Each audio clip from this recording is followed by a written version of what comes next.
How's everyone doing today? Welcome back to On The Ball and welcome back to another review show of the Premier League where we're going to take a look at our predictions, give our score lines, and obviously we've got our scores on the doors, 250 to 249. It's good to be back. Sim, you've done a good job hosting these on your own the last couple of weeks, but I'm here to give you a helping hand again. I'm glad you're back for this week as well. Yeah, I'm sure you are. But look, 250 to 249, the way the scoring works, if you're just joining us, it's 5 points for a completely correct scoreline, 1 point for a correct result. And at the end of the episode, we picked a star man. Once you pick that man, you can't pick them again for the rest of the season. And it's 5 points for a goal, 2 points for an assist. And let's get into the weekend's action. Not many teams played because they're splitting the games into 2 weeks with the winter break. We're starting off at Turf Moor, Burnley against Luton. It finished 1-1. Sim went for 2-2, so gets a point on the board. I went for 2-1 to Luton, but like I said, it did finish 1-1 with a very questionable decision right at the end for that Luton goal. I mean, I'm not sure how that was given, to be honest, but we'll get to that in a minute. But in terms of the game and how the game went, I did think Burnley were probably the better side throughout the game, probably deserved the win, and it was a bit of a sucker punch right at the end with that Luton goal. I mean, it was a clear foul on the keeper. I don't know what the ref's doing there. Yeah, I thought in the first half Burnley were playing really well, so they got the goal. Amdouni with a really nice finish, and it was probably a good reward for a bit of dominance. They, playing the football that we know they can play under Vincent Kompany. And Luton struggled to kind of get involved in the game, but I did think they recovered in that second half, and I did think that the goal they did score, apart from the legitimacy of the goal, was probably reward for a good response in the second half. They probably did deserve the equaliser, I think, but I don't know how the referee hasn't blown up for a foul on Trafford. What I would say is goalkeepers do get a lot of protection, don't they, in the game? And I don't think Adebayo did anything majorly aggressive. He was impeding the keeper, though. But he was impeding the keeper, but he had his arms. It wasn't like he didn't have his arms on him. He kind of just nudged him with his back. I know in the game these days you can't do that. What I would say is Trafford was a bit all over the place for that moment, so he's got to also take a bit of culpability for that goal being conceded, because he definitely wasn't strong enough, and he came for the cross and was nowhere near it, essentially. So he has to. I know he was fouled and he was impeded, so I think the goal should have been chalked off. But I also think Trafford made a bit of a mess of it. So from his point of view, he'll be a bit disappointed with how that goal went in. But in this day and age, when you're back into a goalkeeper without having any intention of getting the ball, that has to be blown up. That has to be given a free kick. And I think Vincent Kompany has a right to be very aggrieved, because that's cost his side 3 points. And as well, that was a real relegation 6-pointer, and they needed to win that game, Burnley, if they were to have a realistic chance of staying up. I know at the moment results around kind of went for them, so they haven't lost too much ground in the relegation battle, but at the moment, they're 5 points away from Everton in 17th, who might be hit with another point deduction. So we'll have to wait and see. But at the moment, I mean, it's struggling to see how they're going to get the points to stay up.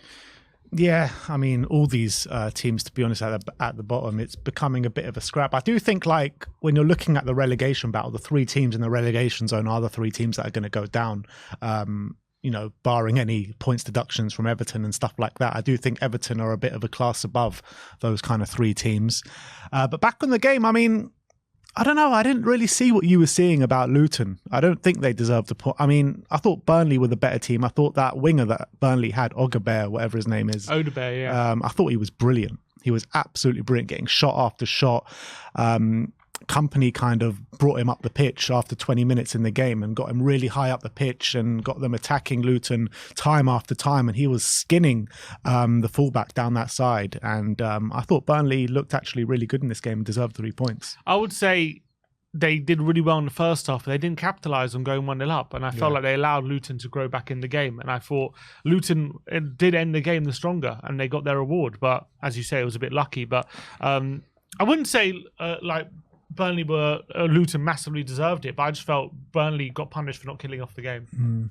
And it brings like a kind of string of managers just completely berating and complaining about referees time and time again. You've seen Gary O'Neill do it, you've seen Mikel Arteta do it, you've seen now Vincent Kompany do it. And it's not just about one decision here and there, it's about a string of decisions throughout the whole season. I mean, what is going on with the officiating in this league? How many times are we going to talk about it? Yeah, and you got to cast your mind back a few weeks ago, Alisson against Man City, they gave a foul for that. There wasn't a foul on the goalkeeper, and Alisson got away with that one, and VAR didn't get involved.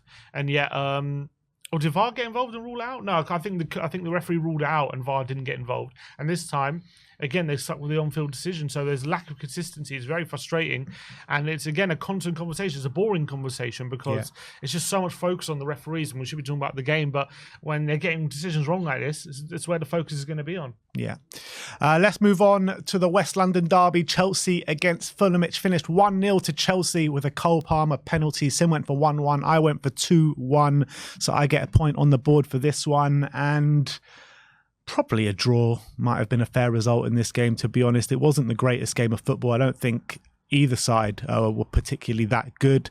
But the points were split by just a Cole Palmer penalty once again. Yeah, it wasn't a great game. I think Chelsea took advantage of the fact that Fulham are the kind of team that if you kind of want to see out a result, you can, because Fulham don't have like amazing firepower on the front line to punish you. And I think they did threaten right at the end to get something, but at the end of the day, they couldn't force it home. Chelsea did get that penalty. They probably had a few chances, but they weren't, again, overly impressive. It was one of those very lackluster performances where they just about go over the line with a penalty. It seems to be the only way they're winning games recently, because of Palace at home as well. They won it with a late penalty as well. I think it's a weird one because they do have 3 wins in a row now, and it's 4 wins in 5 for Chelsea, but still not overly impressive. Still, the fans are not happy with what they're seeing, even though the results are improving. They really need to see an uptick in performances if they're gonna, because with these kind of results, if the performances aren't improving, one bad result and everyone's going to turn again. So I feel like Pochettino, he's under serious pressure even after wins, and that's especially after losing to Borough in the Carabao Cup as well. That's where the pressure comes from. So as much as it was a win to maybe keep the knives away from him for the time being, you just feel like the next bad result is only around the corner for Chelsea. That's what it feels like. I mean, the knives have been out for Pochettino for so long now from Chelsea fans. And you do feel like, when's it ever going to change? Like, even if when they have a good string of results, it doesn't change. I know performances aren't there, but with Pochettino, if you give him time with a young squad, that he's going to make it work eventually. And I still think that's the case with Chelsea and Pochettino. I think he's got a okay squad there to work with. Signings will be on the way as well in the summer. So if I was a Chelsea fan, I'll just be staying calm and believing in the project. Yeah, look, there's still another half season to go. You got to just make sure you finish the season well, and then you take that momentum into next season. Yeah, I think top 4 or even Europa League might be a stretch of season, although they're only 3 points off 6th, so they can definitely still aim for top 6. I think at the moment 9 points off 4th. I think that's going to be a tall order considering their consistency. But if they can, grab themselves a Europa League spot, end the season well, take that momentum into next season, that's something to build on. But right now, the problem I see with Chelsea is just the fans are just ready to turn on him. That's what it feels like. A lot of the fans have already lost faith in Pochettino, and that was always going to happen when you've got a guy so synonymous with one of your rivals. And I always feel like whenever he has a bad result, it's like, oh, it's because he's the Tottenham in him. That's he's a bottler, that kind of thing. And that's why I worry for him, that if he doesn't have a good end to the season, will they be patient? I don't know. Well, Jose Mourinho just lost his job today. Do you reckon Jose could be going back to Chelsea? There are a few calls for it. I don't think that would be the right move. I think in the long term, that's going to be... Especially with this squad that they have. I think it's a terrible move, but there are fans calling for it. Maybe Bowley does seem stupid enough to do it. Look, he brought Lampard back, didn't he, last season, just for the vibes. So will he do that again? I mean, who's to say he won't? Like, I get Jose Mourinho and Chelsea if it was like the old squad with the old guard with experienced players there. But now they've got such a young team. It's not a Jose squad. No, and Jose, you don't want to give him the keys for a long-term project. You just don't. I guess the only thing they're going to be relying on is if we bring Jose in, can he kind of shithouse his way to a cup somehow? Can we end the season with a trophy? And maybe he can do that, but it's not going to be a long-term thing. So what's the point? You're going to be back into square one in at least a year's time. The return of Antonio Conte, maybe? No, I don't think so. So where do they go if they sack Poch? Like, which direction do they go in? They have to, get a young manager. They have to see where... they have to get another Poch. Basically, who doesn't have links to Tottenham. That's the way to go. Maybe Potter, bring him back. All right, let's move on to the game of the weekend, which was Newcastle against Manchester United at St James's Park. Finished 3-2 to Manchester City. Sim went for 2-1. I went for 3-1, both to Man City. So we both get a point on the board here. And this was a sublime game of football, wasn't it? I thought that Man City from the off were dominating. They got that goal to put themselves in the lead with an unbelievable goal from Bernardo Silva with that little back flick into the corner. And you just think with the way the game had gone in the first 20 minutes, it was going to be a bit of an onslaught for Man City, and especially the way that Newcastle have been playing and getting results recently.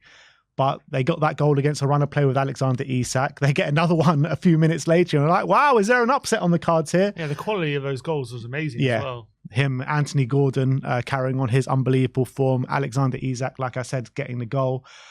But when push comes to shove, the return of Kevin De Bruyne, up steps the man, and he absolutely bailed them out of trouble, didn't he? It felt like a real pivotal moment in the season, didn't it? Him entering the fray, them 2-1 down at a tough place to go. Newcastle, have great form.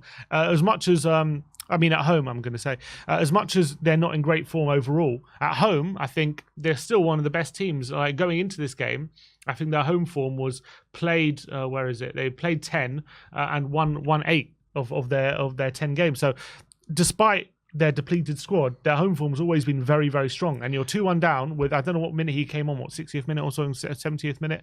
And even at that point, it's a tall order to drag your team back into the game at that point. Even though Man City were dominant, they were struggling to really find those key passes, those chances created to really break down a very stubborn Newcastle team who, have been depleted, but they did have pretty much their back line from last season minus Pope. Botman's back, Shah's back, Trippier and Byrne were in there.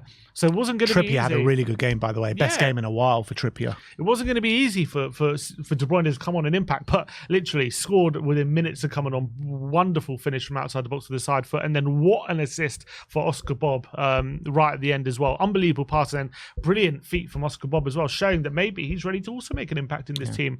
And I think it signaled that this is like City, maybe second half of the season kicking in now. De Bruyne 100%. Back in. He seems like he wants to make up for lost time as well. And I think it was a kind of and you still got Haaland to come back into the team as well, and it kind of sent a message to the Premier League like he's back, and that was really, really, really worrying. Yeah, and Haaland must be on the sidelines licking his lips at the sight of the De Bruyne returning. Haaland will be back in a couple of weeks as well, so you're looking at that ferocious link up of De Bruyne and Haaland once again, and I get the feeling that Man City are just going to romp this league now. Well, they're 2 points behind Liverpool, same games played, so it's still very close. Liverpool still only one defeat this whole season, so I think they deserve credit for the points total they've accumulated. I reckon it's still going to be tight between those two, but I don't see Arsenal, Villa, or Spurs really challenging those two. But I do think Liverpool can run them close. But I think City right now, with those players coming back, I think they're definitely massive favourites now to win the league. Looking at Newcastle though, from their point of view, 4 defeats on the trot. They're now 10th in the league, only 1 point ahead of Wolves, who have a game in hand. They can find themselves in the bottom half soon. And in terms of trying to get themselves back into the top 4, where they finished last season, they're now 11 points behind Spurs, who are 5th. That is a real fall from grace. I know they're suffering from injury, so there is context to that. But, there's got to be a bit worrying their form and how far they've fallen behind. They've literally, at this point, They've given themselves next to no chance of getting back in that top 4 now. Yeah, and I think Eddie Howe's job is actually under pressure now. I really believe that. And considering their FFP, they might have to sell players in the summer potentially. You're looking at teams like Chelsea, Manchester United, who have been clowned upon this season above Newcastle now. You're looking at Brighton, who went on a string of absolutely horrific results above Newcastle. Even West Ham as well. Yeah, I know they've been on good form of late, but they also went through a period as well this season, West Ham. So Newcastle only 1 point above Wolves, only 4 points above Bournemouth. So they're slipping, man. Yeah, and that's so it's sad for Eddie Howe, who's done such a great job. I think they will stick with him. I don't see, until the end of the season, I don't see him being sacked mid-season. But maybe if they end up finishing, 8th, 9th, or 10th, maybe the owners will pull the trigger. It's interesting to see. I can see a Jose Mourinho at Newcastle. I mean, a lot of the Toon Army are calling for it. They I can want to see win it. There. I can but really I don't know see if it. that's the right choice. Again. I don't think it's the right choice, but I can really see it happening. But glamour manager. Exactly, you know. But in terms of back on the title race, are you still very much of the thinking that it's going to go really down to the wire between Man City and Liverpool? I think Liverpool are right in there, 100%. I really do. Although they did, they looked to struggle a bit without Salah in their last game, but I still think that they'll be good. I look at their squad; they just got the depth up front. They've got goals. Even if they're conceding, they'll outscore you. That's how good their front line is. So I really do see Liverpool running City close. I really do. I don't know. I mean, you think Man City will win it though? I do think Man City will probably come out on top. Yeah, I do.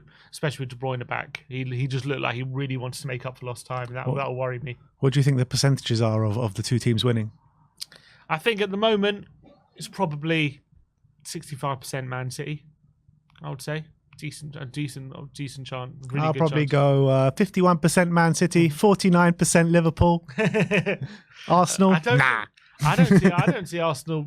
Just the way they've been playing, I don't see them on those two's level at the moment. I'm looking at the league table right now, and I'm looking at every team and what they're doing. I'm saying Man City going to win the league, Liverpool going to finish second, and third is up for grabs for whoever wants to take it. Yeah, I think so. I think there's a bit of a battle for the top three between Villa, Arsenal, and Spurs. I reckon. Yeah, exactly.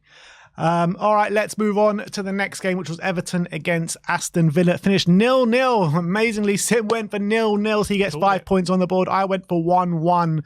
I didn't see much of this game, to be honest, but I saw the first half, which was actually a ferocious encounter. Fouls flying in everywhere, but no team could get on the score sheet. Aston Villa, again with that away. To be honest, everyone goes on about the Aston Villa away form, but it's not actually as bad as people make out, to be honest. But Everton putting a run of bad results to bed in this one. Yeah, good result for them. Moreno did have that goal, didn't he, in the first half, chalked out. I think it was the right decision. Right decision, though. Bailey was just offside. I think these are the kind of games that Villa do struggle in. And I've said it all season. When they come up against a team who are going to frustrate them, who are going to not restrict them from the space they like to play in, they do tend to struggle. They do tend to struggle to break teams down. I see Villa as a very physical team, really effective in transition. It's how they got their wins against City and against Arsenal at home. Very much being very aggressive, winning those challenges in the centre part. Really good mid block, and they do play a high line, but they're very much focused on in transition. When they're in their set plays, and they're up against an organised defence and they're asked to break them down, they do struggle against them. I really believe that, and I think that's ultimately what's going to cost them. I think second half of the season in this race for the top four, I can see that. I think already, once they're losing that half step of that aggression and that intensity, if they're not on their game at that point, I think if you look at Spurs, if they're not on their game intensely, they've still got that way of breaking teams down with their build-up play. I don't see Villa having that at the moment. And if you look at their performances since they beat City and Arsenal, they drew at home to Sheffield United. They just about scraped past Burnley, which I thought they really didn't deserve that result. They got a last-minute penalty. They were 2-0 up at Old Trafford and ended up losing 3-2. They just about scraped past Borough with a last-minute deflected goal in the FA Cup in a really, again, unconvincing performance. So I do think there are signs at the moment of Villa slowing down. I thought they really struggled to break down Everton in this game. And I thought a draw was a fair result. I don't think they did enough to win the game. Yeah. And I thought they did really struggle when Everton were just soaking up the pressure and keeping Villa at bay. They didn't have any answer. And unless they got like Bailey or Diaby running in behind, or they're getting Watkins on the end of a cross or something, they do struggle. And that's what I see. They don't have the creative players like Spurs do in the midfield. They got workhorses and they got very good players. But in their midfield, you look at it, McGinn, Kamara, Louise, like good players. But when you're asking to break down a low block, who do you look at? Yeah, 100%. I don't know who you point to. And, the best chance of the game did fall to Everton with Dominic Calvert-Lewin bearing down one-on-one with Martinez. I mean, that was a finish of a striker very low on confidence, wasn't it? Yeah, it was. And, he should have done much better. And Everton, off the back of 3 defeats, it's a good result for them, 0-0, getting a clean sheet. But they will be worried with this potential points deduction maybe hitting them again. It could be an extra 6 points, which would put them at the moment on 11. And if they do get hit with another points deduction, that puts them in 19th below Burnley. What were the Everton owners playing at? I mean, it's not even like 2 charges in one season to FFP, and I was looking at it, and it's like they're not just like a couple of million over. They're like 250 million over the threshold of FFP. I mean, what are they playing at? I mean, I do feel a bit sorry for them in the sense that they got hit with the deduction because of the last 3 seasons, and then they've been hit with another deduction potentially because of that same that same period plus another year.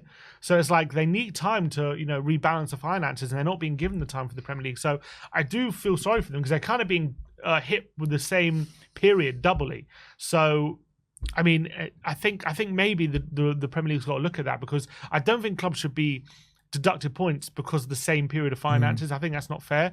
But at the moment, that is the rules, and Everton did sign up for it. So then my sympathy can only go so far. And the reality is they are being hit because they did mismanage their finances. And you're looking at Everton being hit, Nottingham Forest being hit. You're talking about clubs like Aston Villa and Newcastle both coming out saying they need to sell players before they buy because they're very close to the threshold. You're looking at a team like Man City who've had over 115 charges, and you're not hearing about anything like that anymore. And like a court case like 3 years away or something. Like, it's actually nuts. But the thing is with City, it's not an FFP thing. It's their charges. They're not being charged with breaches of FFP because they've gone over. They're being charged with their false accounting. So cooking the books. Exactly. So it's a different charge. So it's dealt with differently. This is a charge which basically your accounts have to be in a certain day. Once they've submitted their accounts, they can see that they haven't been complying with FFP. City are saying they've been complying, but the Premier League are accusing them of lying. So it's a very different thing. That's why it's taking longer. But I agree, it definitely doesn't look good when a big club is being charged all these things, 115 charges. Nothing's happening to them. Yet a smaller club, I should say, in Everton, they're being hit immediately with something that with accounts that are being dealt with. So I think from perception wise, it doesn't look great at all, but it is a very different thing. And all the criticism that Daniel Levy's been coming under, over all the years, right? And you're saying, why can't you be a bit more like Villa, splashing the cash like that? Why can't you be more like Newcastle, and all that? Look at Everton signing all these players. Why can't we sign all these players? And suddenly Daniel Levy is turning out to look like a bit of a god. At the moment, he's looking like an absolute genius. So Tottenham could spend big money if we wanted to. Not to say we really have the money to do it, but through an FFP standpoint, like, we're in a very strong position. I think he definitely deserves credit for that. Yeah. And let's move on to the Tottenham game. Manchester United 2, Tottenham 2 at Old Trafford. Quite amazingly, Sim went for 2-2. Once again, gets a big fat 5-pointer. I went for 2-1 to Tottenham. But look, it was a good game of football. I thought Spurs started really slow in this game. Man United capitalised. We looked ropey at the back. Van de Ven and Romero took a bit of time to get into the game, sorting out their rust from their injuries. But I thought once the game settled down, Spurs were the better team and probably should have gone on to win the game. But I don't think we did enough maybe in terms of chance creation to actually go and win the game. Yeah, I think we were the better team. And on the balance of play, if anyone would deserve to win it, probably Spurs. Just because we definitely, showed the better structure. We were keeping possession. We had more shots. Like, we were the dominant team. But I agree. I called this before the game. I thought going into it, United actually catching us on quite a good week because Romero's and Van de Ven are only just coming back from injury, so they might be a bit rusty. We've got players in the attacking forward line. Werner's only had a couple of training sessions with the team, so is he going to be ready to really threaten Man United? I know he got an assist, but is he going to be completely up to speed? We were missing Maddison, the Celso. I mean, I didn't even know Kulusevski was going to be missing in this game. We were missing him as well. So we struggled, struggling with illness as well during the week. That's also. So they did catch on a bit of a good week where we weren't going to be our most creative and we weren't going to be our sharpest in the back line. And Man United definitely took advantage of that early on. But once we did settle into the game, I think we came back. We responded to both goals really impressively, showed our character, came back into the game, definitely deserved the point. But unfortunately, we just didn't have, especially the big thing as well, we didn't have the bench to change it and give us more energy. And it did seem, near the end of the game, we were running on empty a bit and we were definitely tiring. And I think that's as well, when we wanted maybe fresh energy in the last 15 minutes or so to really force the issue, we just didn't have those options off the bench to change it. So that was probably the biggest thing we were missing. But in terms of the game, I think Spurs showed, again, good character in a big away game against a good team that we can fall behind, we won't let it affect us, and we can show our character and get at least a point. And that's exactly what we did at Old Trafford. And look, dominated the game, dominated in possession, and we showed that we're the better team. We just couldn't, with the injuries and illnesses and players coming back from injury and stuff like that, just hamstrung us a bit too much in this game, to be honest. So let's move on to the star men. Both of us going for Luton, boys. Sim went for Ross Barkley. I went for Adebayo, both getting no goals and no assists, although Adebayo should probably get an assist for the last goal for the way he tackled the goalkeeper, or fouled the goalkeeper, should I say. But we do end off this week on 262 to 252, so 10 points in it. Quite amazing. I mean, it's been neck and neck all the time I've been out for the previous couple of weeks. The week I come back, Sim takes a 10-point lead. Had a good Sunday, I did. Two 5-pointers. Did have a good Sunday. But look, we end off that way. We'll see you all later on in the week for another round of Premier League predictions, and we'll see you next time.